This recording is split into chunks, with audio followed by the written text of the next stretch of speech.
عورت نے جب یسوع سے ملاقات ہوگی ہے تو لکھا ہے اس نے اپنا گڑا وہیں چھوڑا، پرانی زندگی کو خیر آباد کہہ دیا اور مسیح یسوع کی گواہ بن۔ ہمیں مصر بیٹے کی طرح اس جگہ کو چھوڑنا ہے جہاں پر وہ سور چلا رہا تھا اور پھر آگے بڑھنا ہے۔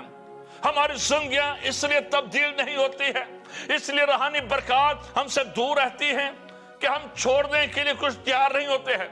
ہم شاید کنونشنز میں، میٹنگ میں توبہ کے لیے کھڑے ہو جاتے ہیں، بپتسمہ بھی لے لیتے ہیں، لیکن ہم چھوڑنے کے لیے تیار نہیں ہوتے ہیں۔ توبہ کے بعد گناہ کو چھوڑنا انتہائی ضروری ہے، اس فطرت کو چھوڑنا انتہائی ضروری ہے، اور اس عورت نے چھوڑا۔ یسوع مسیح کے آنے کا مقصد یہی تھا کہ وہ لوگ جو گناہ میں گر چکے ہیں،